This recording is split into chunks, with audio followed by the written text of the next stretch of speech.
Si Dieu le veut, c'est un théâtre documentaire qui fait le lien insoupçonné entre la religion et la lutte. C'est surtout sur la lutte. Et on passe toute l'histoire de la lutte de 1850 jusqu'à aujourd'hui. Et on réalise que la lutte est souvent liée à la religion catholique et aussi au développement de la société et de la culture québécoise.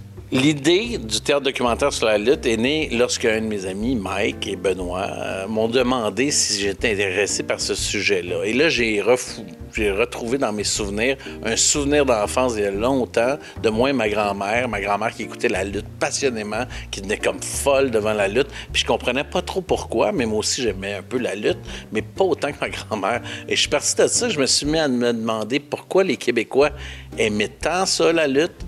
Pourquoi ils croyaient tant que ça à la lutte, puis ça a fait un lien insoupçonné avec la religion, comme je disais, et ça dresse aussi un portrait social du Québec des années 20 jusqu'à 80, mais particulièrement du 50 et 80, et des référendums. On passe à travers tout, là. On se rend compte que c'est un spectacle c'est un prétexte. La lutte, c'est un prétexte pour parler de nous, c'est un prétexte pour parler de notre société. Puis je pense que même si les gens d'emblée aiment pas la lutte, ils vont se reconnaître dans toute l'histoire du Québec. Moi, je sais pas, Stéphane, pour toi, mais moi, j'ai parlé à mes amis, puis dès que j'ai dit que je faisais un show sur la lutte, tout le monde avait des anecdotes reliées à ça. Oui, tout le monde se souvenait d'un souvenir avec leurs parents ou quand ils étaient jeunes avec des amis.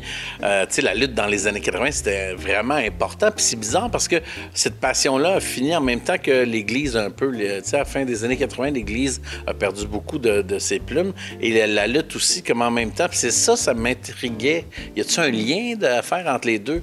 Puis je parle un peu de ça dans la pièce aussi. Ma vision, c'était vraiment de ramener ça le plus près de ce qui était pour toucher les gens. Donc, je voulais d'abord et avant tout toucher les gens, aller les chercher dans leurs souvenirs, puis de rendre hommage à ceux qu'on a trop vite oubliés, je pense, au Québec. Justement, comme Stéphane le disait tout à l'heure, la lutte, c'était quasiment plus important que le hockey, là. Donc, on a un devoir de mémoire. Donc, c'est un petit peu ça mon but.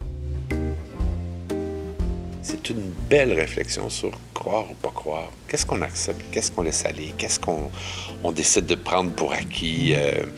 Où est-ce qu'on doute? Où est-ce qu'on doute pas? Fait que c'est super trippant pour ça. Puis ça passe à travers le cœur du narrateur. Parce que nous, techniquement, on est comme deux fantômes. On est dans sa tête. Je reviens souvent à ça dans ma carrière, les femmes fortes de l'Évangile qui ont bâti le Québec. Puis cette grand-mère-là, c'est ça.